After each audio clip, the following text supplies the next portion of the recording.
What's up, everybody? It's Mr. Talkbox. Check it out. You need to like and subscribe. Come on and catch a vibe. Boy, DOA playlist. Let's keep it funky. YouTube family and YouTube world, what's happening? I hope everyone is well and blessed. I mean it from the bottom of my heart. I know I say it all the time. Y'all gonna get tired of me saying it because I really mean it. I hope everybody's well. Listen, now, y'all see this guy right here, right? Y'all see him right there, that brother. Everybody in the world know who he is. So but before I bring him in, I gotta say a little something about my little brother right here. This dude. It's special, man. It's special to me, and just I feel like I've been knowing him for 30 years, but we met for the first time a year ago in California, and we've been connected since over COVID, and I've been watching him from a distance, and just watching this dude just be all over the place, doing his thing on a high level. And producing, singing, writing, playing every instrument. Just a multi-talented dude, and we're gonna get into that because there's some questions I gotta ask him about that. And I love this dude. I love his hustle. I love his knowledge. I think he's probably the smartest cat in the business that I know. I mean, this dude has his data. His is just brilliant, man, and I can't say enough about this dude right here, man. Y'all know him. Give it up for my dude, Law, Planet Law. He's just one word, Law. That's all he needs. Show your love for my little brother, Law. Come on, Law. What's up, bro? What's up, man? We made it. We finally made it. I'm here. I'm excited. Man, finally, man. Well, I've been trying to get you on for a while, man, but I know your schedule, man, has been like crazy. And, man, I'm just glad that, first of all, man, thank you for being here. It's my honor, man. It's my complete honor to have you hang out with me, man. I'm glad you, found a little time to spend with me, man, because I know you're very busy, man, and you got so much going on, man. But I really appreciate it, man. Thank you so much. Same here, man. It's what family does now, and I appreciate you more than you know, and you already know this from the bottom of my heart, man.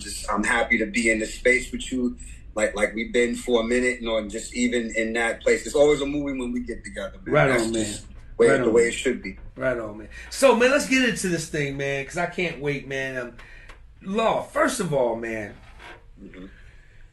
You're an open book, man. I mean, I'm sure people who know you, people who follow you, man, they know your story started at a very young age, man. At a very young age, they know you were born to do this music thing, man. It's been proven, man. We've seen the pictures, we've seen the videos, which you basically been an open book to your life, man, and to where you are now as a grown man, and man, your brother, when did you know that Law was meant to be in this music business, man? When did you find that out? I would have to say definitely around 5 or 7 years old, because my first professional gig was at 7, but around 4 or 5, I just, even though it would seem like being such an infant, you kind of know, but like you said, when you know, you truly know. And when you have a family who's already in the music industry, and then it becomes your Juilliard for all things music in one household, it's like, it's like the new song I got coming out. It's called Can't Escape the Rhythm. And that's what it's about, because I could have easily been a lawyer, and most of my fans know about my boxing credo with my family, and football, as well as my nephews who train with Zab Judah and so many different other people. So I could have easily went that route too, but music spoke to me the most. So I would definitely probably say around 5 years old. It was too many things that were leading up to me just being like, I just kind of like it over here a little bit more than watching Dan Marino or Lawrence Taylor, throw a football around. So it's just, I knew at a very early age. But what was the thing what was the thing that the light switch that came on? You said your first performance was 7, you said? Yeah. So was it your first performance? What said at that age? What happened? I mean, what was there something that happened? Did your mom tell you, or did you just know? Tell me how that happened, because that's very young. From what they tell me, at 3 I was already singing everything that came on the radio, and of course, as most people know, again, back to my family, my legendary grandfather, the late great Sam Bluesman Taylor, known for his work with Albert Collins, Etta James, and the Ozzy Brothers when they were a trio back in the 60s, and of course, he's mostly known for his work with BT Express, BT Satisfied. So I literally, seeing him come in from off the road with a sailor cap and always playing guitar, and I'm just always looking at, it's my granddad, and I'm looking at him like, I want to try that. Like, I'm just literally, but I was already singing already, so it was already in me. BT Express had a record in 77 called Shout It Out. It's like, shout it out, shout. And that was some of the first words that came out of my mouth, because I was trying to sing that. And up to my grandfather died, he would always imitate me. He's like, man, all I think about is you in the crib. Shout. Like, I'm literally trying to sing it. So in those little progressive moments, but then, of course, then my mother, my incredible mother, who still tours the world to this day, Sandra Taylor, being a first place Apollo Theater winner amateur night in 86, 88. And, her rehearsing with all of her friends who just happened to be the cornerstone of what we know today as Brooklyn Funk. Brass Construction, Crown Heights Affair, Sky, BT Express, and even Unlimited Touch. All those groups out of Brooklyn, even Mandrill, because Mandrill's from Marcy. They put Marcy Projects on the map first, way before Jay-Z did. All those funk groups, those are my mother's friends. She used to do demos for these guys. These were my babysitters. So I literally would be in the basement watching Crown Heights Affair prepare for a show. Literally. So the thing for me was that between that, being in my grandfather's studio sessions, and then my two of my legendary groups, Rudy Worrell, who played with Blue Magic and Millie Jackson, but he was the number one sought after drummer in the local scene of Brooklyn. Then my other uncle, Tony T. Funk Austin, who played with James Brown and later on Cool in the Gang for the State of Affairs tour. This was my life at 4 or 5 years old. So the first instrument, naturally, of course, drums. And then when I saw my cousins, Rudy and Rasheen, those are Rudy's kids, they were nicer than me. So I'm like, I'm going to keep playing drums. I'm going to keep doing my thing. But I'm going to since y'all got that naturally earned from Uncle, this guitar looks pretty interesting over here. So between that and just learning the whole thing of musicianship, not really having a full understanding. And then, of course, my late great-grandmother, Beatrice Taylor, church, gospel.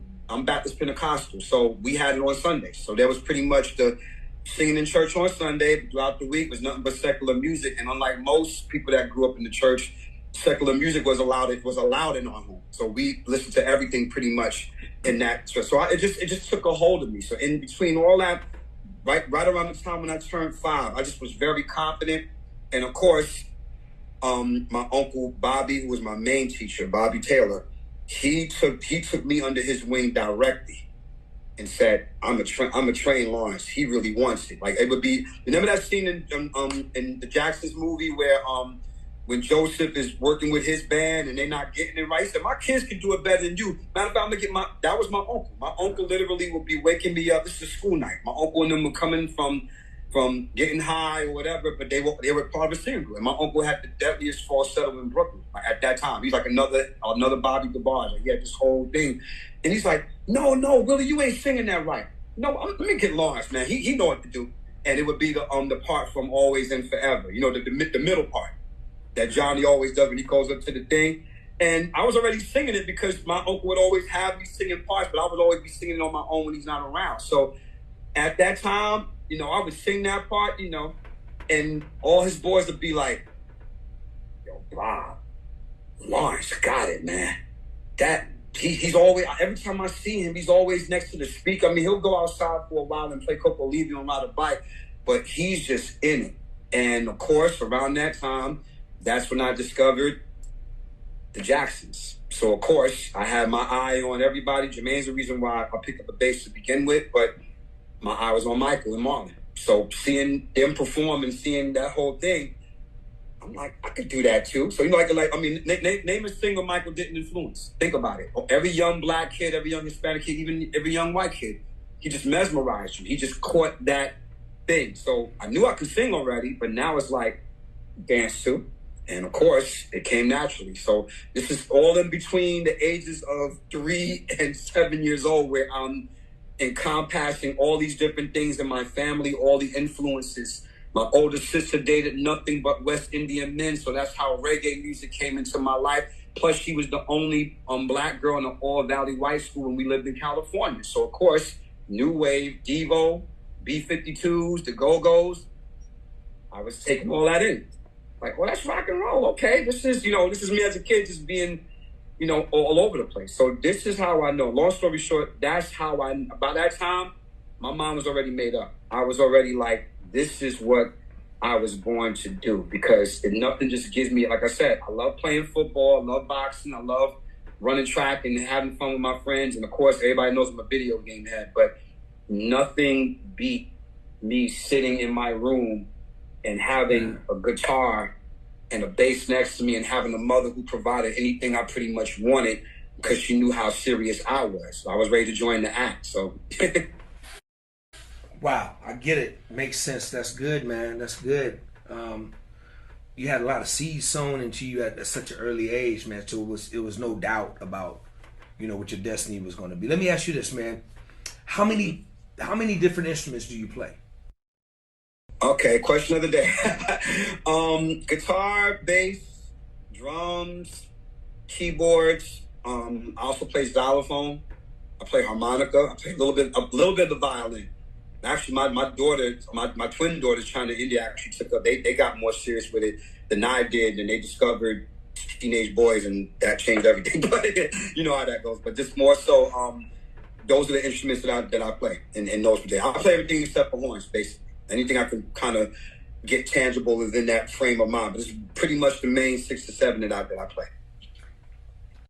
You play a lot of instruments, man, and you play a lot of instruments, man, exceptionally well. Great. I noticed. I want to ask you about the most talented kid in the music business. The music biz, right? Did I quote it right? Yeah. Well, most talented kid in the music biz. Tell me about that. Tell me. I'm gonna put you on the spot. Go for it. What gives you the right to say the most talented kid in the music biz? Tell me about that. What? Okay. Well, you're the first person that actually asked me that every interview I've ever done. Well, you notice what I did. So the thing about it, first of all, you started as a kid. You just broke all that down. And then you play all these dang instruments. So I don't know if it's obvious why you got that title, or tell me the story behind it. I gotta hear it. I'm gonna give you the story. That's why this is an exclusive. All right, right on, man. I'm the first man. You're the first one to get the full length part of why this is, because this always was a conversation, and you hear stuff and be like, who does he think he is? So now you get to hear the story behind it. First and foremost, let's start with the fact that I did not name myself that. This all started thanks to my best friend, my DJ, my business partner, DJ Khalif, who's still with me to this day since the days of high school. I had a group called the Bionic Idiots back in high school, back in 93, 94. And that was named after a George Clinton record called Mr. Wiggles. If you remember the Motor Booty Affair album, the Parliament Funkadelic, he said 3 Bionic Idiots. I named my high school hip-hop group after that. So the whole premise of this group was we were basically the East Coast version of Digital Underground. And the whole thing with us, because at the time, we thought we was the only ones that had the P-Funk concept. And at that point, I was P-Funk out to the max. And this is predestined, as you know, years later, I would end up joining the camp and actually working with George. But in that main section, The group lasted about a good few years. Did a couple of shows with Craig Mack, who later went on to do his classic Flavor in Your Ear that helped launch Bad Boy Records. That's a whole nother story. We were in the middle of all of that, and the group broke up. So I met Khalif through one of the guys in the group called Googly Eyes, my friend James. I met, because I was his boy. I met him through him. But when the group broke up, everybody just went their own direction, and Khalif stayed with me. Khalif was like, dude, I see the vision. I want to be here. I love what you're doing. Let's continue this shit. And basically, throughout all this stuff, you know, we put together the package. Now it's just me and him. And I'm pulling out all these different things in creation of Planet 12, because and we'll go back to that later in a minute, how I created Planet 12, because that all makes sense. But around this time, you know, we had started doing shows. I'm still performing my uncle and my aunt's band Eternity at Lola's, the Bar Bat, you know, Cheetah. We doing a whole New York City tour with my stuff, but I'm still performing with them. And one day, me and Khalif was sitting at his house in Staten Island, and he was just like, you know, Law, you know, the way you package this shit is amazing, but I got a great idea, man. We need to put like a moniker behind it, because, you know, your history is so tied in, you know, thanks to your granddad playing with Jackie Wilson, all these guys. And if you look at the entertainers back in the day, they all had monikers. You know, Jackie Wilson was Mr. Excitement. James Brown had about 9 different names, as we all know. Godfather, Soul, Mr. Dynamite, you know, Mr. Please, Please, Please, Little Richard, Georgia Peach, for whatever it's worth. Everybody had a moniker. You know, the Queen of Soul, Aretha Franklin's the Queen of Soul. And then later on in our generation, of course, T.I., they called him the King of the South. You know what I mean? And of course, Michael Jackson's called the King of Pop. And, you know, Prince, even though I don't think he came up with this himself, but they began calling him his Royal Badness. So it was almost like, Lord, you need a moniker that's going to help push the marketing part of who you are, because you do so many different things. So we just sat around for like 2 or 3 days. I would come and stay at his house for like days, and he would come and do the same with mine. Like we just be producing, putting together stuff. And he was just like, yo, Lord, I got it. I said, what? The moniker. I said, well, lay it on me. What you think? The most talented kid in the music biz. And I was like, nah, man, that's too forthcoming. You don't think people, he said, Lord, listen to me. Let's break it down. You are a real singer that happens to be a real MC that can really produce and songwrite, that can really do his own choreography. You have a lot of artists trying to be one, but they can't be the other, and they try to do both, but it don't come out that way. I've been watching you for this long. I've been with you for this long. Nobody does what you do. It's not a lot of people that can put the guitar down and dance like New Edition or Michael or Prince or Troop, but then can literally sit on a stool because of your gospel background, and you can sing straight. You can give them all the runs and all that stuff, but you could also keep it pop too if you want to keep it simple. And you're not bounded by your instrument. And then, well, why kid? And then I didn't think about it. I said, I just came up with that because it sounds cool. And then I thought about it. I'm like, oh, I get it. Because even though I'm a grown-ass man, the stage is my playground. And I'm like a 5-year-old when I get on stage, which is true, even to this day. And it hit me. So I just kind of slowly said, you know, Khalif, you may be on to something here. Let's see what happens. So, of course, you know, when MySpace and all that stuff got hot and Twitter, so I just used a promotional vehicle on the planet. Now, of course, some people be like, okay, that's nice. And then, of course, you got the other half. They're like, really? What makes you so talented? And the thing was, you know, I'm from Brooklyn. And for those who don't know, I'm from St. Mark's Avenue, Crown Heights, Albany Project, stand up. If it's one thing that New York as a whole is known for overall, but especially Brooklyn, is that if you're going to talk that kind of shit, you got to back it up. And you got to remember, I grew up in a household of siblings and cousins and shit. Like I said, we're a sports family. So everything with us, and of course, in the words of Berry Gordy, there was competition, but the competition never got in the way of the respect and the love. He's still my revered big brother. I'm number 2. So think about that for 1 second when it came to the music part of it. I'm not here to compete with anybody. But the thing is that I knew that with this Planet 12 concept that I had and the way I put it together, it had to. So what better way than to have a moniker that people can identify you with as time goes along? So even though it was met with resistance at first, I said, well, I can't change my mind and change how I feel about things because a few people ain't digging it. Because eventually, after a while, people will call me by my name. I'm pretty sure when Michael said King of Pop, you know, Michael had haters like everybody else. I'm pretty sure they was like, what makes him the King of Pop? But even before he passed away, before we lost him, if you didn't call MJ nothing else, you called him that. So I said, I'm gonna have the same attitude with my shit. Why not? And that's the story. Wow, that's amazing, man. That's that's an amazing story, man. And I can appreciate that, and I respect that. And thank you. You know, I'm DOA because of Chucky Booker. You know, and, and, exactly. And that's been crazy. So cool, man. So let's get into, because I kind of want to go through the tiers, man. There's a lot of levels. It's a lot of thick levels, man. But so since you mentioned, well, let's wait on Planet Law. I want to know what that is. Okay, yeah. Let's go. So 7 years old, man. Now you're doing your thing. Well, give me a little bit of the process, man, between 7 and the age of 12 and 13. Was Planet Law invented during that time, or did Planet Law come way later? The origins of Planet 12 Law was being created during that period between 7 and 12 years old. Okay, so cool. That means a lot of training, a lot of homework on my own. Not just with my, having a family that does music does help, but at the same time, you know, you gotta remember, it's the 80s we're talking about. So there are a lot of distractions going on in the street. You know, you came up the same way I did. We came up raw, man. We came up in the environments where, you know, the crack epidemic had finally hit. You know what I mean? So everybody was changing their guard, and some of the most talented people, musically, sports-wise, academic-wise, were being, you know, changed in the process. Because some people felt compelled to be like, well, I don't got much over here, all of a sudden my talent's not going to be enough. So that's the street level of me dodging through all of that in terms of that, but still being so laser focused on what I wanted to do. And hanging out with my mother and my uncle was the safe gate. So in that particular time, it was nothing but studying albums, picking up my guitar every single day and learning something new about my instrument.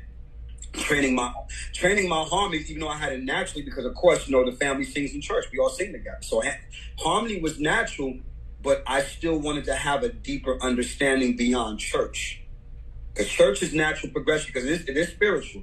But sometimes you have to listen to other things to make you have a better understanding of what it is that you're doing. So that way you can be top tier in every degree. You know, I was a kid that never wanted to be left out. So for me, it was almost like, I'm not going to be left out because I don't know who Barbra Streisand is. I'm not going to be left out because I don't know who Kool and the Gang is. I'm not going to be left out because I don't know who Run DMC is. So that was my attitude from the ages of 7 and 12. Everything was learning. And of course, the homework, besides learning it, was the fact that I got to perform with my family almost every week. So my mother's doing Parks Department shows in New York. My mother and my aunt, they have a singing group. So me and my cousins, we're up under them. And every now and then they would bring us out on stage. He'd say, yo, I got my son here. And my cousin Rudy would jump on drums and I would jump on guitar. This is me at 8 years old. And the crowd would go ballistic. So in that and of course, when the crowd is receptive, for any young black kid, when you're 7 to 8 years old and you see people responding to you, it's just amazing. And then the ultimate part is that now I get to be around all my mother's, like I told you earlier, all my mother's friends, all the legends, the OGs that came and took Brooklyn funk around the world. I remember when Sky first came out with Call Me. You know what I mean? Randy Muller, who's my godfather. Like all those guys, I'm up under them. And then my uncle Strafe, who's known for his hit record, Set It Off. I saw Set It Off getting made in the studio when he first put it together. And it was crazy because I'm like, he's like, hey, Lawrence, what do you think about this song? We know you're going to speak it, because they knew how animated I was. I would hear it. I'm like, I like that. That's nice. It's like, so 3 months later, Set It Off is being played on the radio everywhere. And I'm like, that's Uncle Steve. So just imagine me in that moment. I'm performing, I'm doing shows, and then bam, just when it couldn't get any doper, my cousin, the iconic Cheryl Pepsi Riley, comes out with Thanks for My Child, produced by my now mentors, of course, the great Full Force, Bow-Legged Lou, Paul Anthony, and those guys. So this is me experiencing all of my family members get what's due to them. And then my Uncle Bobby wins the Apollo so much they have to retire him. Wow. So that's how we used to come to the Apollo. That was part of our gift, because my mother and my uncle won the Apollo. We were doing good in school. So literally our gift was we can come to the Apollo with them every week. So on a Wednesday night, this before the TV show, Wednesday nights, we would go there, anybody would stop you. Big Daddy Kane, Biz Markie, and then of course when the TV show started getting taped, we were there for most of those. And that's how we saw y'all guys with Karen Wyatt, and when Chucky would come on, like we were there for a lot of those shows. And here I am, 10, 11 years old, I'm putting all this together. I'm like, oh shit, like I'm living. And then of course, as you know, I'm a liner notes kid. So every album that we had in the house, every cassette tape, I'm learning. Oh, what's a synclavi? Oh, that's what that is? Oh, and then of course, having your legendary uncle kind of school you, say, yeah, that's a new keyboard that they put on with, and that can do the work of a lot of different things. You don't need a whole band to do stuff. So this is from 7 to 12. This was my stomping ground. And my mother aided in that, because when she saw how good I was getting on guitar and bass, then she gave me what I call the 3-pack deal, which was Sly and the Family Stone's greatest hits, Santana, and Jimi Hendrix War Heroes. Oh, man. And then the last thing after that, like I tell you all the time, of course, without question, no more idol, Prince, Jacksons, James Brown, Jimi Hendrix, all of the guys from my granddad's era, of course, and my dad's era, Ozzy Brothers heavily, Commodores, Ohio Players, every funk group you can think of. But they were all adults. So that's when this group called New Edition came into my life. And when I saw New Edition, these guys right here, when I saw New Edition, that was the moment that I knew. Because it's one thing when you see older people do it. I was already fascinated by that. I'm like, okay. But now when you got kids that were doing what I was doing with the breakdancing, singing, and rapping, you couldn't tell me nothing after that. So the thing for me was, combining my love for rock and roll because of how much I love Led Zeppelin, Jimi Hendrix, and Neil Young, and Metallica, and all the hair bands that were coming out during the 80s. Then I loved the Barge and the Silvers and New Edition. I love, I'm from a family group, so I love the whole idea of 4-part, 5-part harmony and being able to interweave in between that. And then there's the hip hop, because Run DMC, Houdini, and Furious 5 and the Fat Boys, those were my first rap heroes. So now my uncle Showbiz, rest in peace, he passed away 4 months ago. My last living uncle musically. The last of my musical uncles. He's the last one that pays the youngest. So he's hanging out with Kumo D in the Bronx. He's hanging out with these guys on 135th and Convent and all this stuff in Harlem and whatnot. And he's bringing all the hip hop records to the house.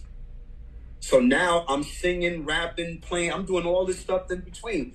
And then I'm combining my normal love being a kid for video games. My favorite cartoon is Bugs Bunny. So there's the humor in that. I'm silly. I'm stupid sometimes. I can be as serious as I can be. I'm a jokester. I'm a clown. So I want to put all that in the music and give a full package of entertainment. Because me and you, we're from that era where you had to know how to entertain. And we didn't have the technology back then. There was no auto-tune or stems. You had to know what you were doing. So I had the best teachers in the world. My legendary grandfather, my uncles, I knew. And that was the combination of me knowing with confidence that I was ready to take on what was in front of me. And then once I discovered the whole Minneapolis thing around 10 years old, it was pretty much my mind. Imagine my mind in real time at warp speed with all this music happening around me. So that was pretty much what's going on. So I'm literally putting it all together and didn't have the direct concept yet, but these were the seeds that were being planted. And all I kept hearing is my brothers and my cousins like, man, Lord, you be on your own planet, man. We come in the room, you didn't even hear us come in the room, man. You so deep into that speaker, nodding your head and trying to catch Otis Williams' note in the Temptations record. You didn't even hear us come in. Like, you on your own planet. Light bulb. Planet. Science is my favorite subject. And you know, and 12 is my favorite number. There's 12 notes in music, and L is the 12th letter in the alphabet. So everything began to make sense for me. I'm like, Planet 12. Planet 12 is different, but it's weird. And guess who helped me out with that? When I saw the Mothership Connection album with a very young, skinny George in his prime on the top of a UFO on the front of the cover, and then on the back of the album cover, he's in the hood. He's in the alleyway. That's me. I'm eccentric. I'm different, but I'm still Brooklyn hood, and I will snuff a motherfucker out in a minute. So that's part of who I am. But that's part of who I am. Like I'm subdued. I have those moments. I'm highly educated, the whole bit, but I'm still street. Right, but we gonna just keep playing them drums and guitars. We gonna just keep law right here. We ain't gonna even because absolutely. Yeah, we need you, dog. Don't do it, man. No. So this is the build of the Planet 12 Law. This building. This is the birth of it. Yes, absolutely. Got it.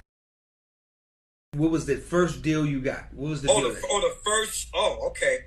Well, that will go directly to Dr. Funkenstein. Okay, cool.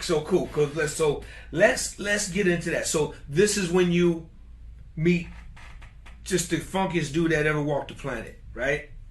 Pretty much. Yeah. So you meet George. Tell me about that. How did that happen? Well, the first part of it happening was, shout out to my Enema Squad leader, the legendary Gabe Gonzalez, who was one of the P-Funk drummers between the 93 and 98 period. Because the thing is that I met Gabe when he was playing with 420 Funk Mob, which basically is Baby Funkadelic. It had Baby Bass Nelson, all the OGs for P-Funk. Michael Hampton, every now and then Jerome Burley was sitting with us, Bigfoot. So it was basically like the P-Funk All-Stars, but to me, a better version of it, because they had all the guys that actually played on these records. So the night that I went to go see Cameo, I went to, I don't know if you remember this place called Tramps in New York City.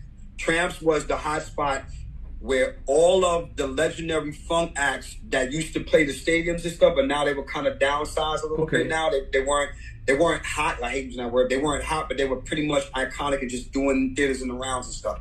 And that one night, 420 Funk Mob was the opening act for Cameo. So when I met Gabe, I knew Gabe. I'm like, that's the dude that had the hockey mask on. I went to go see Parliament Funkadelic at Central Park. I knew who he was.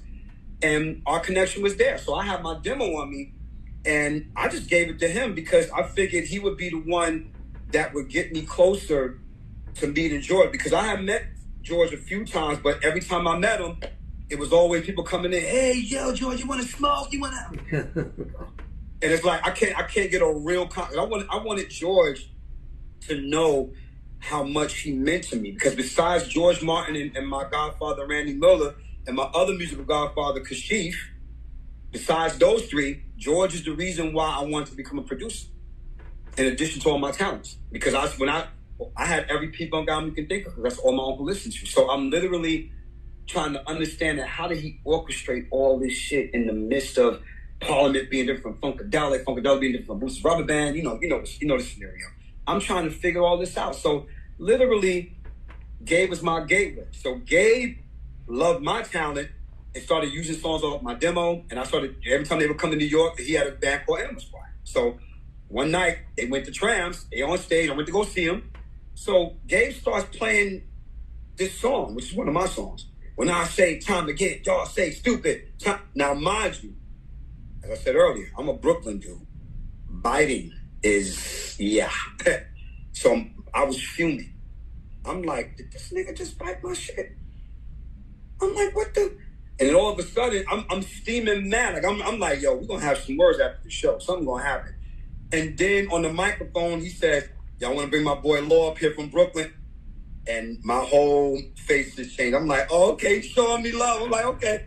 And from that day forth, it was pretty anonymous that I would become the lead singer of Enema Squad. I'm still with them to this day. And the thing was that we began. I did my first major tour for myself, in addition with them, and then Enema Squad went on hiatus. So now here I am going back to doing shows.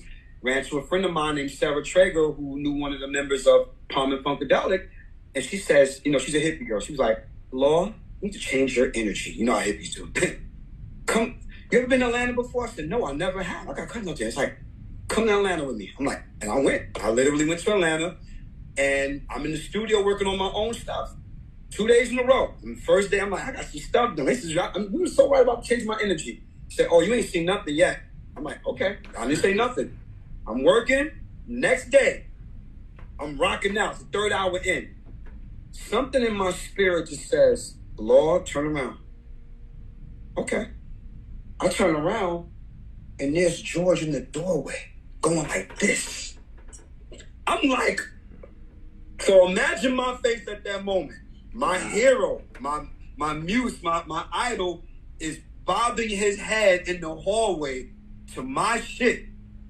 And this is our third time meeting, but now it's only 4 people around. It's not no smokers, none of that shit. It's just us now.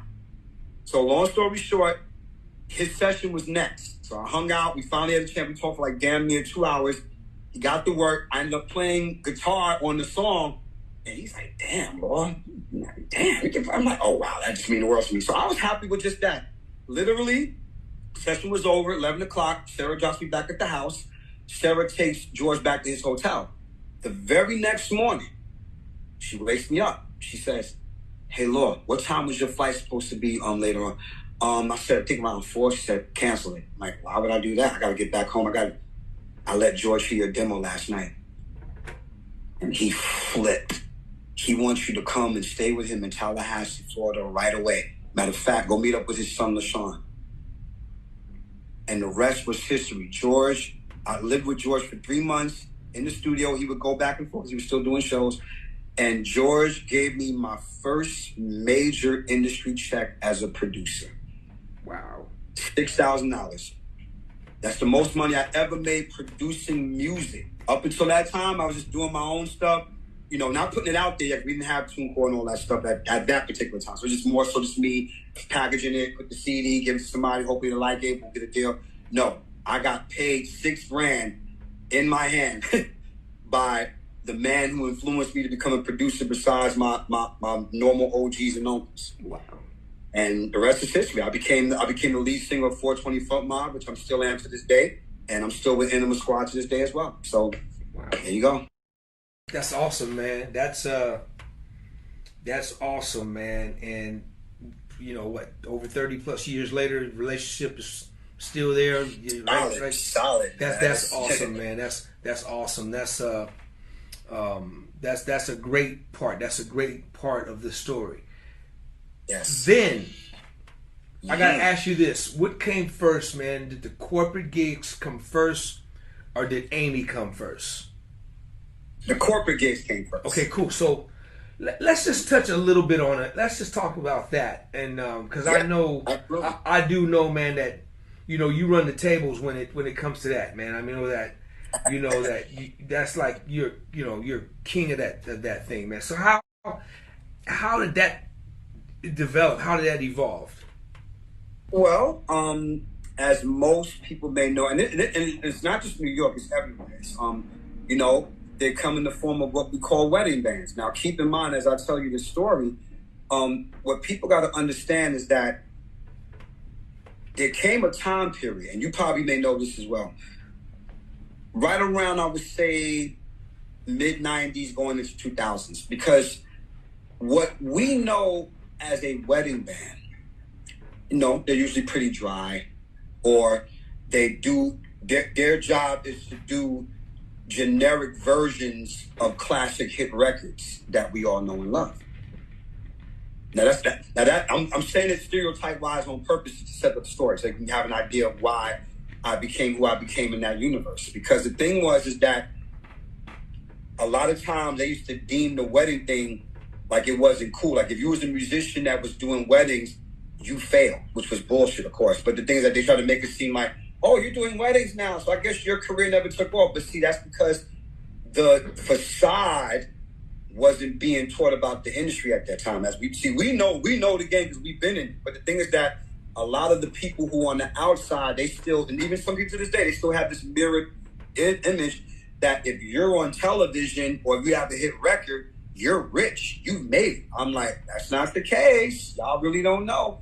And a lot of times when you don't see your favorite artist or your favorite producer, you have a tendency to think that, oh, they don't, what's the word? They don't fell off. We don't see them no more. I'm like, no, a lot of these guys started getting money overseas and they transitioned into a more lucrative state of mind by producing and songwriting. And every now and then they want to jump out and grab their guitar or bass or do a song or put out an album. They have a right to do that. So it was a weird place during that period. But I can truthfully say the first bug for corporate gigs that bit me is my legendary Uncle and Aunt's band of tournament, because we were the number one band at Lola's. If you remember the place Lola's, if you saw the movie The Best Man, that part when Merce decides to go with his boys, that's Lola's. We were the house band there for 8 years. I'm the baby of the bunch. So a lot of our contacts and a lot of our camaraderie and things that we were getting gigs and getting bookings for was because our showcase place was Lola's. So around that time, I did 1 or 2 weddings with them, and that's when I realized, because we came. I did all the choreography. Me and my boy Eric, we did all the choreography. So I'm looking at it from a standpoint as they really like when we do this stuff. Like we bring that new edition, Game Boys, the Truth, and the musicianship is raw. The band is kicking, and the people loved it. So I didn't really know, because prior to that, all I just thought about wedding bands was just, if you saw the movie The Wedding Singer with Adam Sandler, he was made to be cool later, because the whole movie, they were making his character like, okay, he's just a guy that just sings at weddings. So right around that time, I didn't like the way things were going on in my aunt and my uncle's camp. And there was some things I didn't like, which I won't touch here. But I just knew that, okay, Law, I want to do these kind of shows too.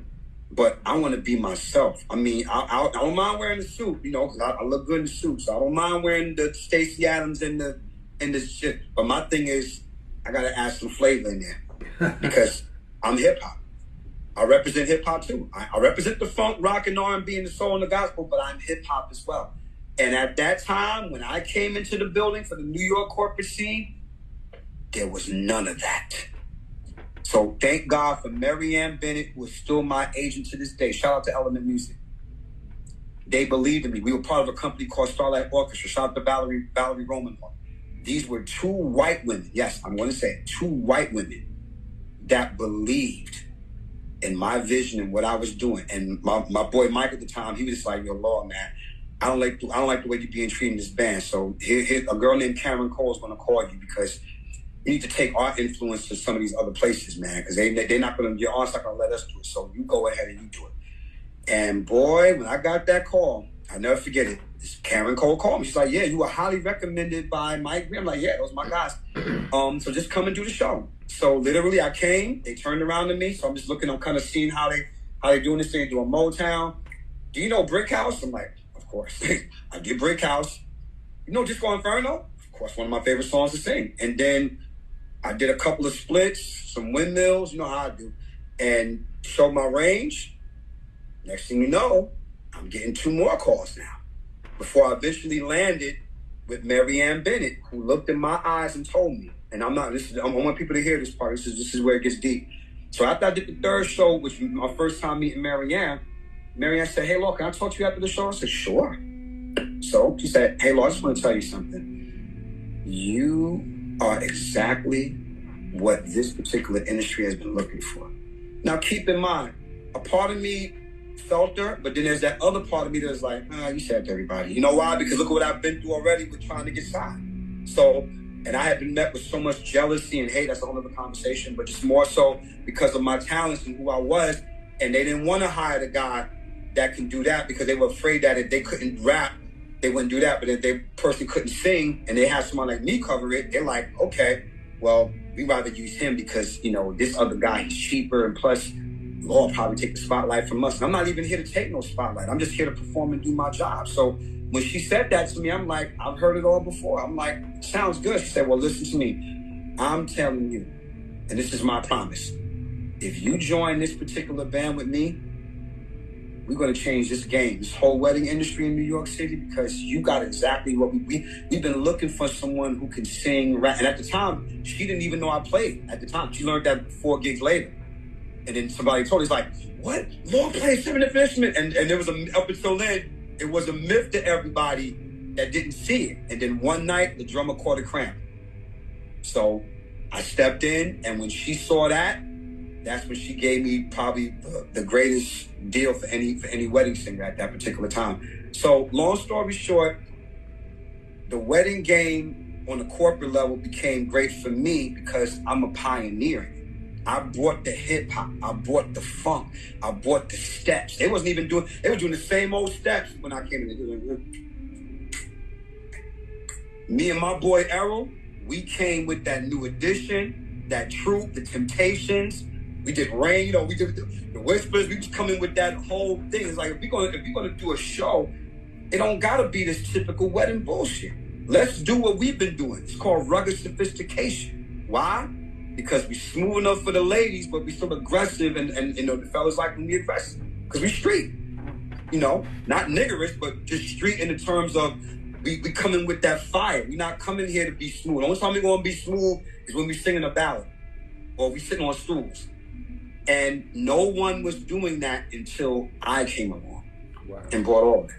So 25 plus years later, still at the same agency, and in between all of the things that I've done with Planet 12 and all the artists who I've worked with, and yes, I still do all these different corporate events, because who's going to argue about extra money? You'd be a fool to argue about extra money, and then that's not the most important thing. I love what I do, and I created a stellar reputation in that environment. So picture me having an attitude of, am I still doing it? Because there's still some people that I've met over the years. I wish I wasn't doing these weddings. I'm like, man, until then, keep doing and progressing. So I kind of changed some minds just from my actions, and they see me doing it. So they'd be like, damn, Law seems to be happy. I'm like, I'm happy with it without it. Just so we're clear. I'm a happy person, but do understand this. Keep your chops together. You don't know the opportunities. Matter of fact, if you want to get deeper, that's how me and Lionel became close. Let's go to Amy Winehouse, man. Amy. Okay. Yes. You gotta tell me how you met Amy. Okay. So that credit goes to my boy Al Street, one of the baddest guitar players in New York City and around the world. Bama. So goes back to corporate gigs. see how my history all intertwines with each other? Because I was playing with my friend Laurel. Shout out to Laurel. She lives in the Bay Area now. She was there that night that y'all played at the Trucking Concert. She was there that night. Laurel, my friend Laurel. So Laurel was a band leader, and I happened to do a show with her, tearing up shit like usual. So I noticed Al, because every time I'm a different singer. Why? Because I play all the instruments. So I'm always listening to everybody and what they're playing, their style, the texture, the colors, what they're doing. And I'm like, Al, you got this Gibson. I'm like, okay, you're a bad boy. I'm like, okay. And we did a few more gigs together. We just started hanging out. Like every time after the show, he'd be like, yo, you going to Bar 55 in Manhattan? I'm like, sure. So one night, we just happened to hang out. We went to go see these jazz guys. They were great. And he said to me, yo, Law, man, I seen some clips on you on MySpace. I didn't know you played guitar like that. Why they don't let you play? I said, no, it's not that they don't let me play. It's just that I'm more needed in the front line section, because I'd rather jam with y'all guys all day. But if I stay behind here all the time and the front line, they'll tend to get lazy, because they always say that I have a reputation of making motherfuckers work, which I do, because I'm the energy. So the thing was that, it's like, well, let me tell you something, man. I want you to come and do some stuff for me. I said, sure. You got my number. Come in. I said, anytime you need me for a side project, whatever, let's do it. So it just so happens that he was part of a group called 3. And just so we clear, 3 was part of this movement called the Daptone Recording Movement, which is spearheaded by the late, great Sharon Jones and the Dap King. Sharon Jones actually grew up with my uncle in Fort Greene in Brooklyn. And Sharon Jones was already the hot underground band in Daptone Recordings, which was founded by Neil Sugarman, who was a saxophone player in 3. So literally, their lead singer bailed out at the last minute. So they called me because of Al's recommendation. He's like, yo, he's like, who you got? I said, yo, let me call my boy Law. Law knows all this stuff. He can do. He said, does he know James Brown? He's like, his uncle played with James Brown. I said, oh, let's get him. That means he knows. I'm like, okay. So I did the gig, killed it, the whole nine. Like I said, splits, acrobats, vocals, all that stuff. And then Neil, you know, who's the leader of that. I said, dude, I'm a fan of your work. I love what y'all doing at that tone recordings, man. The whole 60 sound, the board that y'all use. You know, they still use the vintage boards for their sound. Like you say, any that tone recordings, they use the original 68 vintage consoles. That's why they got that sound. That's why I listen to every Sharon Jones record. It sounds like it was made in 67, even though it was made in 2011 and 10 or whatever. And I told him, he's like, oh, wow, thank you. And I said, yeah, man, I got all the recordings that Sharon did. And I had to leave because my band was rehearsing on the other side of town. And I said, I'm going to be there for 2 hours. I'll be there in another hour. He's like, Lord, we really need you now, man. These guys, it ain't the same without you. So I told Neil and those guys, I'm like, listen, y'all, after this fourth song, I got to go because they really need me. He said, well, thank you. I said, but here's the thing, man. Like I told Al, if you need me for any gig, I love you. They can play. I said, I love y'all guys. Y'all got a great sound. Y'all can play. And y'all know the arrangements. A lot of bands that cheat the arrangements. They know the arrangements of songs. I could do the song in its entirety the way it's supposed to be done. I like that. Here's my card. About probably 3 weeks later, I get a call from a guy named Ray. And Ray hits me up and says, you know, very heavy. Is this Law? Very heavy English accent. It's like, yes, who's speaking? He's like, this is Ray Corbett. I'm a good friend of Neil's. And I'm like, oh, yeah, just what you say. And they told me how you rocked the house, man. You tore it down. I went to your MySpace page and see all these clips about you, man. You're the real. I said, thank you. He's like, well, listen, here's a proposition for you. We have this artist by the name of Amy Winehouse. You ever heard of her? And I said no, which was bad on my part because around that time and even to this day, I'm always up on the new game, no matter what it is, because I kept my ear to the street. And I was like, now I'm like, Amy Winehouse, who's that? It's like, yeah, this is, you know, she's going to be releasing her second album, and one of the background singers, it's actually a set of brothers. It's Xylon, who are still friends with this day, Xylon and Hashima. Shout out to them too as well. He said Hashima can't do her first American TV debut because he was part of the a soap opera in London called, I think it's EastEnders, one of those soap operas. So literally, it's like, well, you know, based upon what we've seen about you, we think we'd be a perfect fit. Now, keep in mind, big bro, at this time in my career, I done worked with Freddie Jackson. I done worked with Shaka already. I'm doing stuff at the BB Kings with my boy Carlton Smith. So at that particular point, honestly, I was in the state of, I'm not singing backup behind just anybody. Keyword, just anybody. I'll sing backup depending on what it is. I was at that point. It's not arrogant or conceit, because at that point, I felt like whatever my name is going to be attached to is going to be stuck with me forever. So whoever I sing or play behind, I want to make sure it's an artist that I really actually like. I don't want to be phony.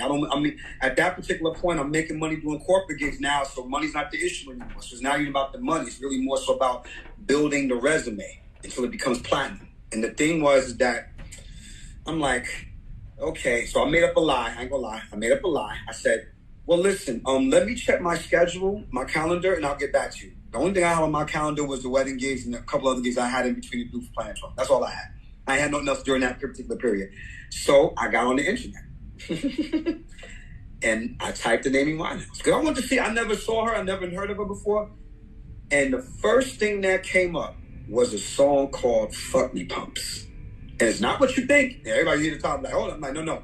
It's actually an anti-song. And when I saw the video and I heard her voice, she had the Ronnie Spector hairdo, which got me because, you know, my grandfather used to play behind the Ronettes too as well. So, like, I'm like, I get her whole vibe. It's like Lauryn Hill meets Ronnie Spector, but a little bit of Etta James, but a little, I knew who her heroes were just from listening to her. And once I saw the video, I called Ray right back and said, Ray, I'm in, count me in. He said, well, your first gig is going to be David Letterman. I'm like, you don't say. And from that moment on, I started looking at all her videos. I started studying all her first album, which was from Frank. And then Back to Black was the album that was being pushed at the time when I started joining her. And we made history. It was so crazy because, you know, you know, Amy, man, I get emotional when I talk about Amy, because Amy was, what, 24 at the time, 23? And just listening to her lyrics and her vibe, she knew her music. Like, it just was it's so nostalgic, but at the same time, it's like, this girl knows her shit. That's what blew my mind. I'm like, okay, she's not just some girl that just signed. And you know, the thing is that we did the rehearsal. She called me Lozzie. That was her nickname for me. Lozzie, come here, baby, Lozzie. Yo, Blake, let me hear your demo. At the time, this is my first album, Plan Soul Syndrome. It wasn't out yet. I was still trying to shop it, the last minute part of shopping. But I let Blake have my album because Blake was a real hip hop head. He loved the funk stuff too. But he let her hear it. I never told him to let Amy hear it. I just said, this is for you, because I know you like hip hop. You gotta open up for me. When I do this tour in New York, you gotta open up for me. I'm like, I would be honored. I'm like, and mind you, this was her moment. Back to Black is #1 on the charts. We just did David Letterman to about, what, 40 million people? And then we are coming up next to MTV Movie Awards. And true to her word, I not only stayed on as a background singer for the remainder of that small East Coast tour, but I also became her opening act in New York. Not once, but twice.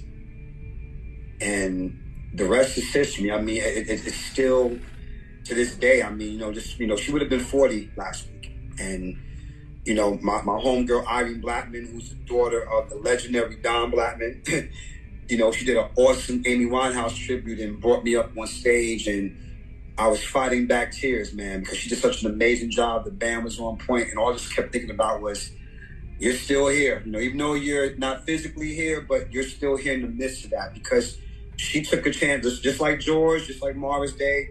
She took a chance on me when nobody did. So and she didn't have to. She's not obligated to any of that shit. Like, she literally said, no, I like your shit. And then she knew about my grandpa. She knew my history. She's like, I love BT Express. Your granddad was the shit. I'm like, what you know about BT Express? She said, Peace Pipe is my record. I said, that's the one he actually wrote. He wrote like 2 on every BT Express album. That's the one he wrote.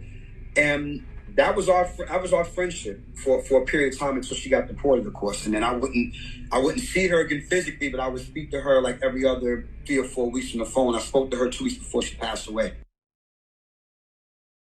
Let me ask you this. So, how long did you work with her? Like a whole year and some change. It seemed like a long time, but it really wasn't. Now, did you tour with her as well? Did you guys tour? Did you do like any? I only did the East Coast with her. I only did the Jersey and the New York stuff. I didn't go and do the other stuff in between all that, because right around that time, as she was making the moves in between, because Tashima was still on, he was able to come back for those. He just had the brothers do it. But then when the MTV thing came along, that's when they brought me back, and then I ended up becoming the opening act for her. Did a few more shows, and that was really it. Because right around that time, if you notice, she got deported literally the year before she won the Grammys. Like, literally in that last few months, like I think October, November, I can't remember exactly, but that's when she got deported, for all the, the drug stuff and the alcohol and whatnot. And if you look on her face when she won the Grammy, she was shocked. She was really shocked, because at that point, they were talking about the dirt and not the music. You dig what I'm saying? Not the fact that this girl wrote her stuff and the brilliant guitar player that she was. Yeah, played some awesome guitar. She was dope, man. For real, she was just amazing. Period. Just amazing. When she passed away, man, what were you feeling like, man? I mean, what were you dealing with, man, when you lost her? Oh man, the family reunion was actually happening at my house that year. So imagine, all your family come over, you see your cousins in a minute, your brothers over there, and then your twin daughters run out the room to come and yell, Dad, they said Amy died. I'm like, Auntie, Amy died. I'm like, what? Now, you gotta remember, at that time, when Twitter was still starting to come up array, they used to do that whole stupid RIP thing where they just put random names. So I'm thinking it was a joke, a sick joke, but just also like, here they go bullshit again. But when I turned on the TV and they started showing our performances on David Letterman and all that stuff, it just, it's like an arrow in my heart, man. And not to mention, I had a gig that night, corporate gig. Wow. I couldn't say no. I got to be there. I'm the main attraction, so I got to be there.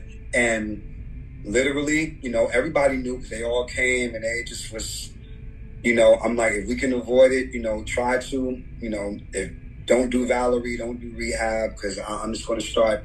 And it's funny because even to this day, when we do other corporate gigs, one of the musicians will wink at me or some shit, and I'll start doing all the steps that me and Xylon created, choreography. Wow. Because that was another thing how I knew I had made it in that and being a part of her legacies. Because when I see all the other tribute bands and when I see people talk about us, the YouTube comments, and they always talk about what David Letterman said about us, like, who these guys? They was pointing at the fact that we was getting them steps and them vocals in, and just the fact that people remember their routines. And one day, one of my bandmates said, Lord, I noticed, man, when we do the Amy stuff and you start doing the moves, something comes over you. I'm like, yeah, because when you created that sensation, you know, we were basically providing the backdrop so that Amy could just be who she was. So, you know, she's Gladys Knight, and we're damn sure the Pips, without question. We loved it. And that's the thing that made it stand out. So I went through it for a long time. And then plus, publications and magazines, when they found out who I was, I put up a video, me and my boy Khalid put up a tribute video, and I told the story, the same one I told you. They were hitting me up, offering me thousands of dollars to tell about her drug use, and I told them all to go fuck themselves in the most polite way I possibly could, because I saw what they were trying to do, and I'm like, nope, you ain't gonna never get me to do nothing like that. I want people to know the Amy that I got to know. The Amy that sat down with me after coming from a pool, where basically, you know, usually when you work with other singers or the artists, they keep it degrees of separation. Y'all over here, the artists over here.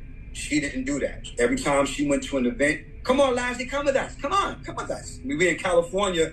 She coming from the pool, and I'm putting my bags down. I said, where you going? I said, well, I'm going to go see my granddad for me. He said, why don't you come have lunch with us for a minute? Like she was that kind of girl, man. And that's what I want people to remember about her, in addition to how mega fucking talented she was, and how the fact that I know for a fact that she was still here, with all due respect, and I ain't gonna say no names, but a lot of girls would be in trouble.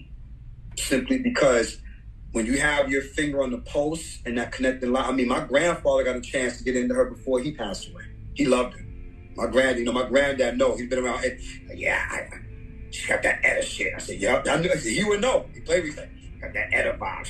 She's rebellious, but I hear it all in her tone, the tone of her voice and the way she sings. She got that Ronnie thing. She got that. So that made me proud. And remember I said earlier, if I'm going to sing backup or play behind somebody, it had to be behind someone that I truly believed in, whether they're a old school artist or a new school artist. I wanted them to, substance had to be attached to my name if I'm going to sing backup or play or be invited to anybody's thing. So, yeah. Man, that's incredible, man. Yeah, big fan of Amy, man. It's just, you know, it was sad when she passed, you know, and just way too young, man. You know, just way too young, and just to know that, you know, you got a chance to be a part of her legacy for a year plus, man. That's of one that, man, she was about to really bust the thing, the sky wide open, man. Where her thing was just really getting ready to just go to another level, man. But listen, man, dude, I didn't mean to keep you this long, man. But dude, you have so many, you have so many layers to your story, man. And you know, everybody knows you, man. You know, so many people you rock with, man. You know, and every time I, you know, check out, I follow you as much as I can, and you know, see how hard you work, man, and the work you put in, and your drive, man, your and, you know, to reach all your goals, and you know, just everything, man, from playing to dancing and singing, man, and everything, man. You know, I just really appreciate how you work, man. You work hard. You believe in what you do. You know, your level of confidence is strong. Thank you. Your level of trust in God is even stronger, man, because that's where it all, that's at the end of the day, that's where it all, you know, comes down to. So, dude, I'm so glad you came. Now, I'm going to ask you this final question, man. It's a question to ask everybody. So, the thing that's crazy, because you play so many dang instruments, man, it's like, I can ask you from a bass player's perspective, guitar, drums, but I'm going to ask you from an artist. I'm going to ask you from an artist, because you are an artist. Thank you. You are a solo artist, very diverse. But I'm going to ask you, man, you got Mount Rushmore, right? Okay. I need your top 4 artists that you going to put on Mount Rushmore, bro. You only get 4. Give me your top 4 artists.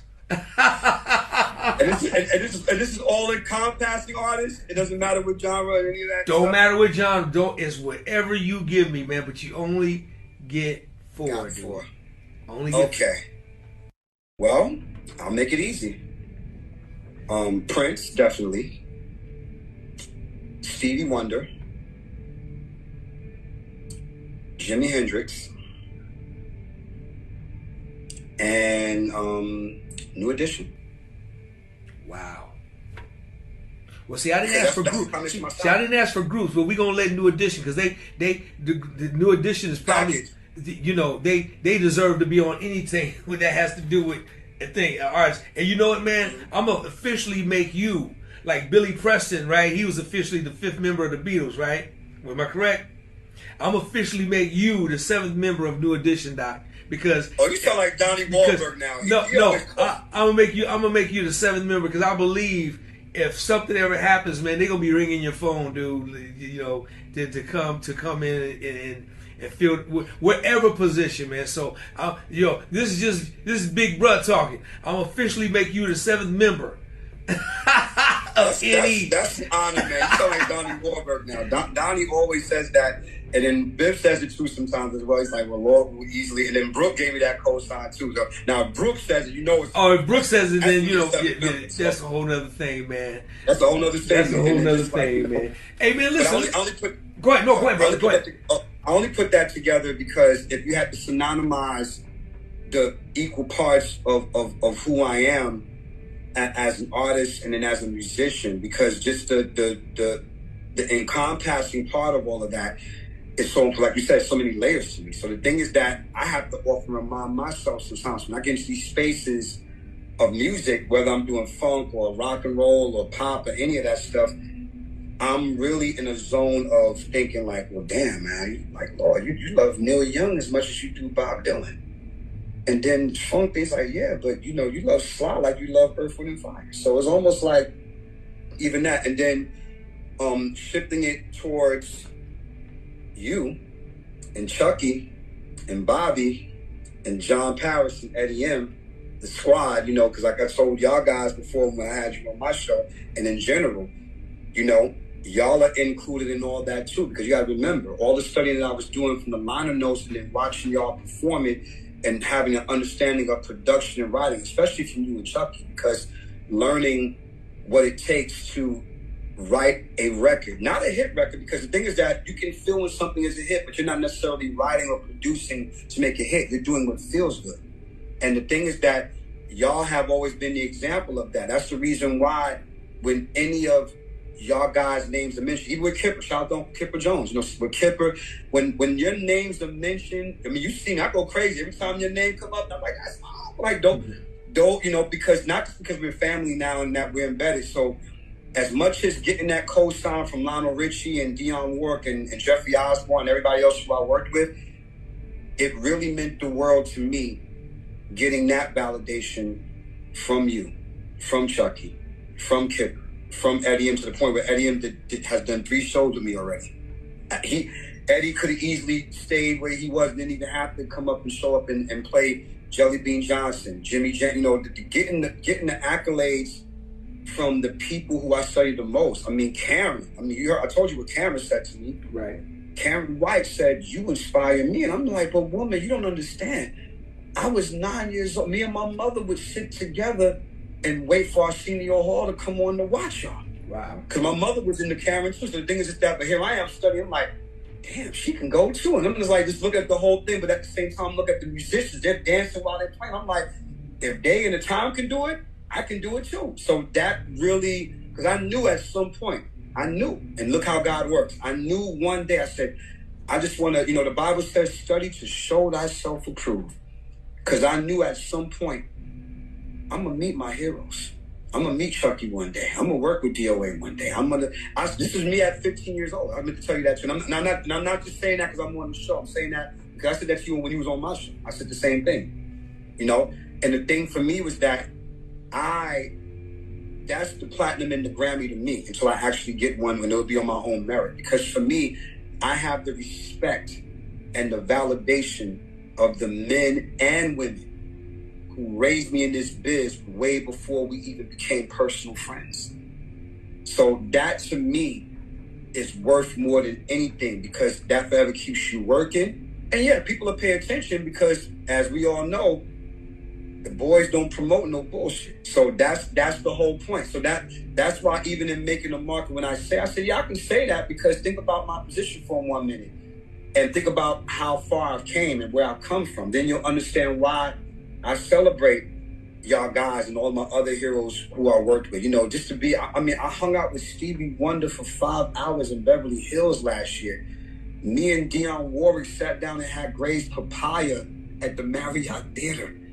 You know what I'm saying? Like for me, that's, or when Ray Chu gives me that call and says, hey, Law, need you for Harlem Week.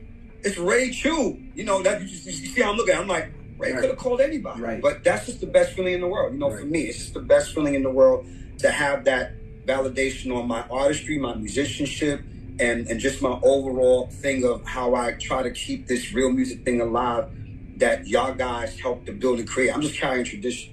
That's it. Man, listen, bruh. Everybody, man, we all proud of you, man. Everybody you mentioned, man, all those guys got nothing but love and a great deal of respect for you, and and admire your work and your hustle for all these years and the time you put in, man. Listen, let everybody know how they can find you, brother. Okay, Instagram at Planet 12 Law. My second Instagram page at Planet 12 Stories. Twitter, same thing, Planet 12 Law. Of course, my YouTube page is Law Planet 12. And you can find all of my music on Spotify, Apple Music under L*A*W. That still spells Law, but that's how the quick way to find it in relation to Planet 12. And of course, my SoundCloud, and I'm on Facebook too. So facebook.com/ I believe it's Law Planet 12. It might be Planet 12 Law. But either way you slice it, it'll come up. It's pretty much the same deal. So Planet 12 Law and all your Googles and everything else, you put up Planet 12 Law or Law Planet 12, you will find everything. Man, I'm glad we finally made this happen, man. I'm glad I was able to kind of lock you down, put you in the seatbelt for a minute and hold you down for a little bit. Man. Thank you so much, No, man. Thank you, man. Thank you, man. Very, very great speaker, man. Very great stories, man. Very powerful. Very, very powerful. And man, we didn't even touch it, man. There's so many layers to. So many layers to it. We could be here for the next 10 years talking about it, man. But it's really, really true, man. I'm dead serious, man. It's a lot. I thank you so much, man. Like I told our hero recently, the great Leon Silvers. Like I told him, and I tell it to you and everybody else, part of the squad. And I call it the squad now. It's a bunch of us.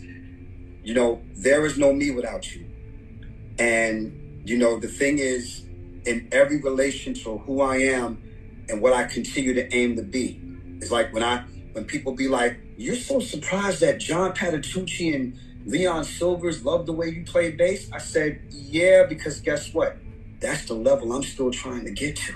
So the fact that they actually love the way I play, same thing with you. Like when you comment on one thing I did on that, it's like, I'm like, well, I always point to you. I learned from the best because the people who are in my top tier for just on that instrument alone, but just with everything else, it makes me even more excited. And it's God's way of letting me know that I'm doing the right thing. I'm on the right path. I ain't got to push and pull too much. Just continue to stay in the lane that I created, that God laid before me, and everything's going to be all right. So again, big bro, I love you so much. Thank you. And on that note, we got work to do. Yeah, I think the world ain't ready for that yet. Yeah, man. Hey, man. That's definitely gonna happen, man. If God's willing, it's gonna happen. I'm looking forward to it, man. Dude, thank you once again, man, for hanging out with me, brother. Thank you, brother. Love you, Thank man. you. Love you, man. More, man. We'll talk real soon, man. Yes, we will. The whole world, give it up for my little brother. Give it up for the multi-talented, my brother. Law, Planet 12 Law. Give it up for him. Law. Thank you. Thank you, man. DOA playlist.